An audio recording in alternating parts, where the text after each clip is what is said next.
IMF এর ঋণ কি আসলে ঝুলে গেল? জনাব সালাউদ্দিন আহমেদ কিন্তু একটু জনাব সালাউদ্দিন আহমেদ কি একটু আওয়ামী লীগের অর্থমন্ত্রীদের মতো কথা কইতেছেন?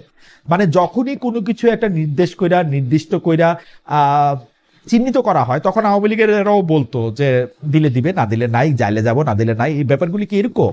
আইএমএফ এর সঙ্গে ঋণ কর্মসূচি বজায় রাখার বিষয়ে বাংলাদেশ কঠিন সিদ্ধান্ত নেবে, এমন অবস্থানের কথাও অর্থ উপদেষ্টা জনাব সালাউদ্দিন আহমেদ জানাই দিচ্ছে।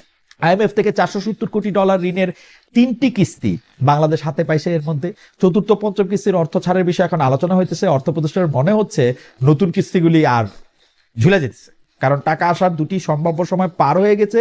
অন্তর্বর্তী সরকার ক্ষমতা আসার পর নতুন কোনো অর্থ আইএমএফ ছাড় করে।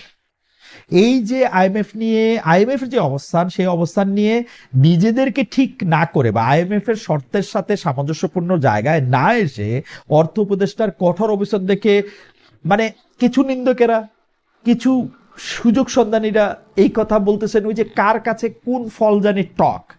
অর্থ উপদেষ্টা যেমন বলতেছে না নিব না, ওই সময় যেরকম বলা হচ্ছিল যে শিয়াল আঙ্গুর ফল খাই না, ওই যে এরকম একটা টক টক এরকম একটা বলছিল না, ওরকম মনে হচ্ছে কিনা সেটা একটু ভাইবা দেখার দরকার।